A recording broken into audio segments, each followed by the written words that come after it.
Day, my name is Romjan Isugis, a third year civil engineering student.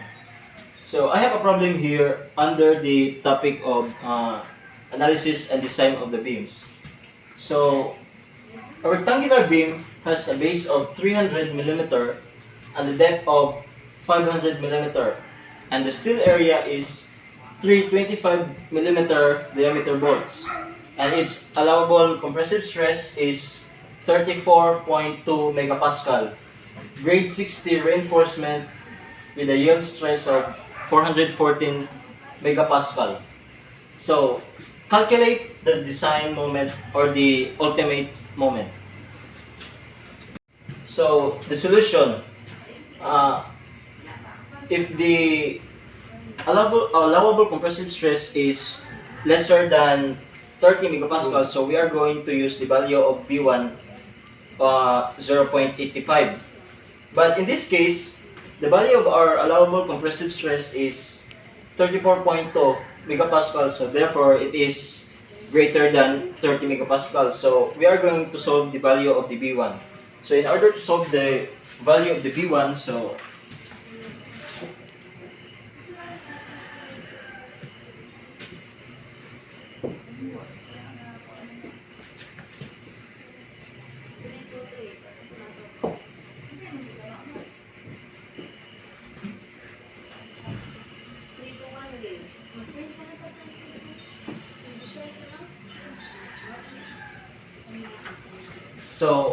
in order to solve the value of B1, so 0.85 minus 0.05 over 7 multiplied by 34.2, which is this, and minus 30. So the value of our B1 now is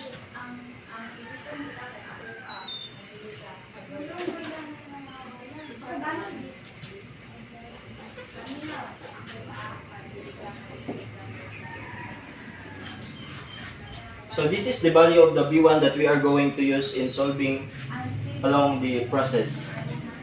Next is we are going to solve the balance steel ratio. So the formula for the balance steel ratio is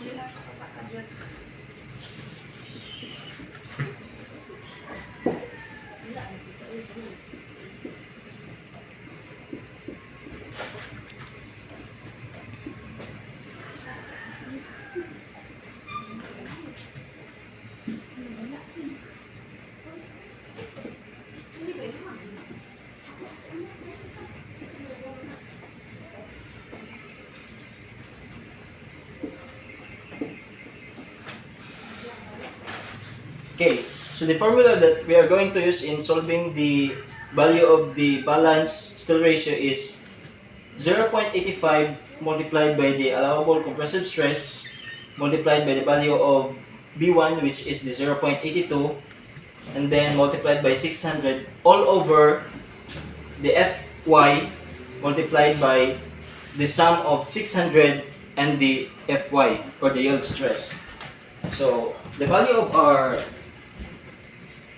PB is equal to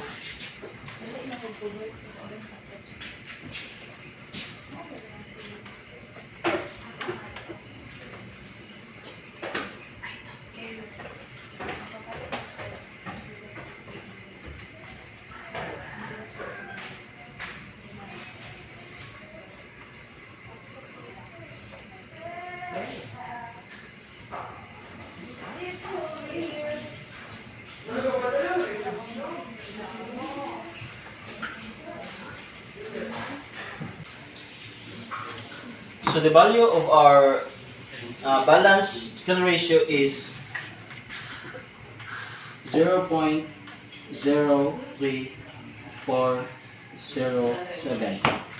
So next is we are going to solve the value of our steel area since it is not given there.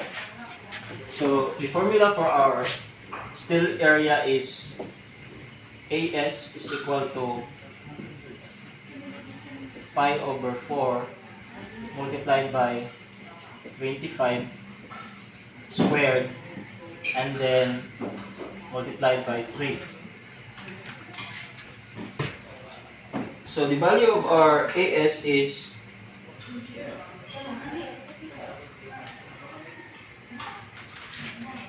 the value of our AS is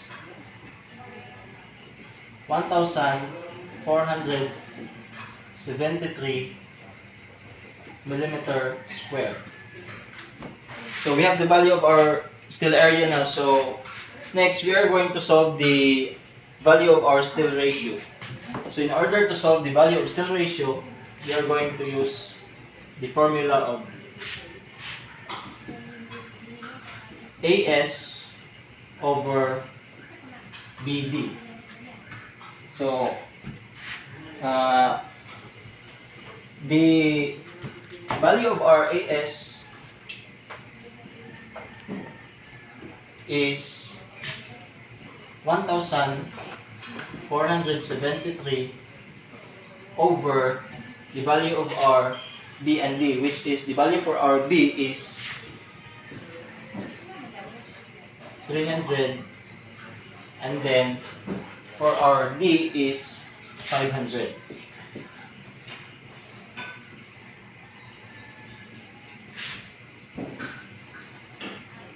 So the value of our steel ratio is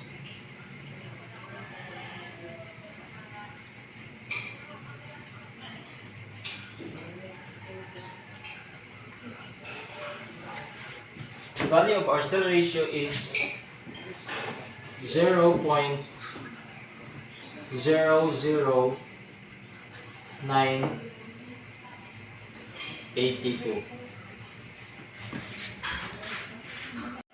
So the value of our steel ratio is lesser than the value of our balanced steel ratio. So next, we have to check if the beam satisfies the minimum requirement. So the formula for this is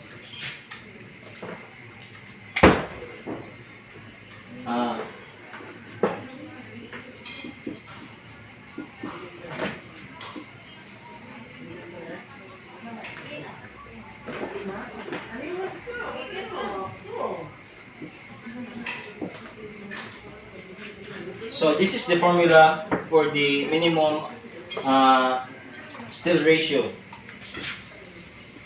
So distribute the value of the allowable compressive stress, which is 34.2 megapascal, over the value of Fy multiplied by 4. So the value of our Fy is 414.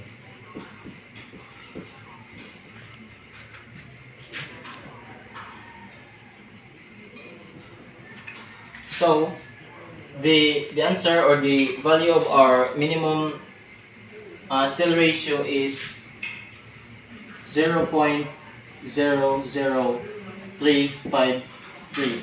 So therefore it is okay. So next we are going to solve for the load per unit length of the beam. So the formula in solving the value of the load per unit length is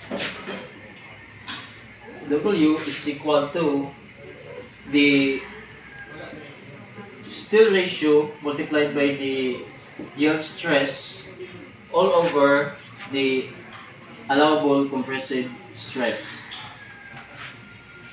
So the value of our steel ratio is 0.00982.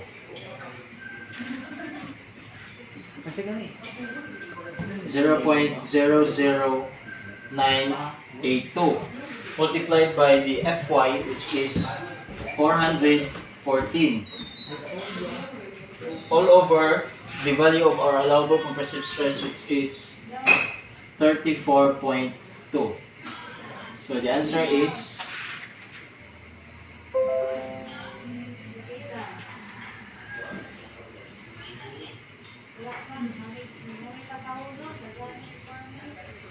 The answer is the value of our load per unit length of the beam is 0.1188. So we are now in our second to the last solution in getting our ultimate moment. So we are going to find the value of our Rn, or the nominal load, which have the formula of Rn is equal to the compressive allowable stress multiplied by the W, and then multiplied by 1 minus 0.59, and then W again. So we are going to solve the value for this.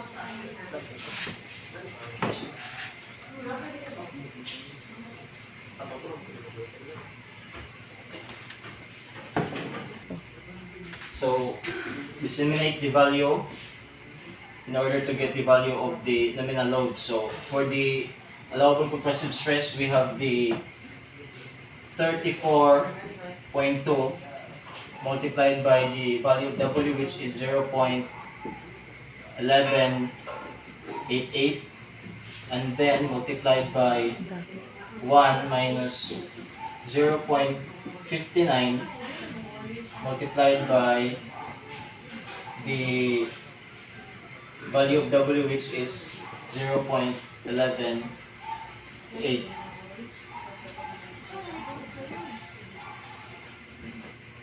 So the value is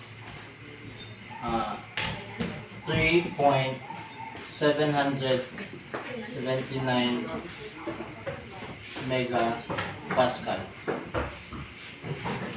Okay, so now we have the value of our Rn, so we can now solve the... Okay, so we are now going to calculate the design moment or the ultimate moment. So the formula is mu is equal to phi times the value of our Rn, or the nominal load, and then our base times the depth squared. Disseminate the value, so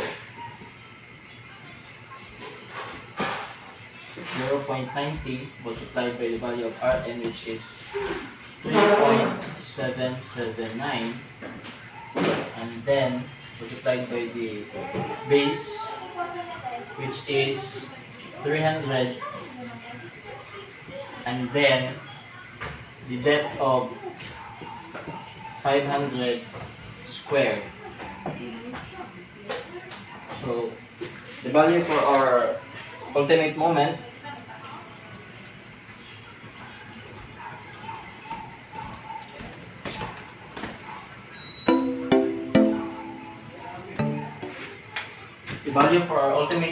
is 255.11 kilonewton meter. So that is the unknown of our problem, which is the value of our design moment or the ultimate moment. So that would be all for today. Thank you, and I hope you have understand from my problem that I've solved.